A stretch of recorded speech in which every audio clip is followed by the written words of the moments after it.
Shalom, bertahan dalam ujian. Yakobus pasal 1 ayat 2 berkata, "Saudara-saudaraku, anggaplah sebagai suatu kebahagiaan apabila kamu jatuh ke dalam berbagai-bagai pencobaan." Menjalani hidup sebagai orang Kristen bukanlah berarti langkah kita menjadi mudah dan tanpa masalah, saudara. Sebaliknya, kita justru menghadapi banyak ujian atau cobaan. Sebab kepada kamu dikaruniakan Tuhan bukan saja untuk percaya kepada Kristus, melainkan juga untuk menderita untuk Dia.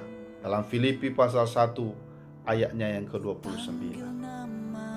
Namun saudara, ujian dan pencobaan yang kita alami itu semuanya mendatangkan kebaikan bagi kita.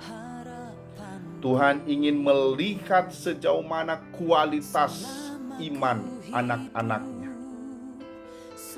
Ada dua kemungkinan yang akan terjadi, saudara, apabila seseorang mengalami ujian dan pencobaan.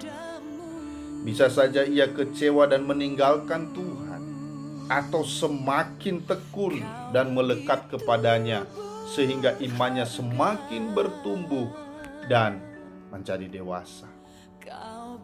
Ada kalanya Tuhan memperingatkan kita dengan keras melalui keadaan dan situasi yang kita alami.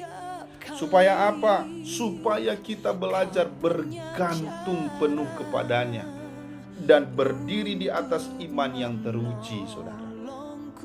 Iman yang teruji tidak berarti terjadi dalam semalam, namun harus melewati proses yang sangat panjang, yang di dalamnya terkandung unsur ketekunan dan kesetiaan. Nah, ada beberapa proses ujian yang harus kita alami. Yang pertama adalah kelimpahan. Hal lain selain masalah dan penderitaan yang terkadang diizinkan untuk menguji iman kita adalah kelimpahan, saudara. Banyak anak Tuhan yang jatuh dalam dosa justru pada waktu ia diberkati dalam kelimpahan. Ketika sedang susah atau dalam keadaan miskin, biasanya seseorang lebih mengutamakan Tuhan dan selalu berusaha untuk dekat dengan Dia. Berdoa pun all out, saudara. Tetapi pada waktu mengalami pemulihan, diberkati dan menjadi kaya, ia mulai lebih dekat dengan harta dibanding dengan Tuhan.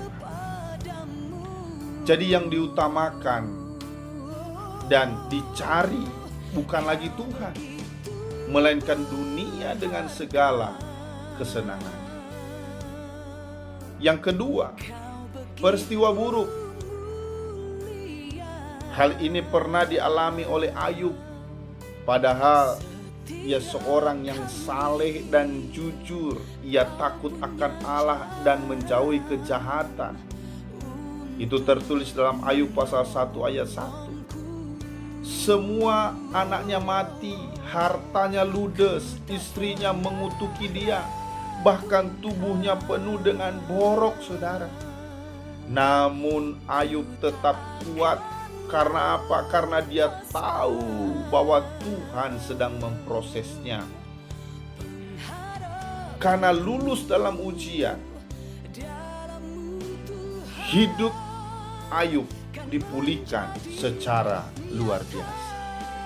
Kalau saudara lihat itu di dalam Ayub pasal 42 sampai ayat 10 sampai 17. Oleh karena itu, jangan pernah undur dari Tuhan saat dalam pencobaan, dalam ujian, karena selalu ada rencana Tuhan di balik semuanya.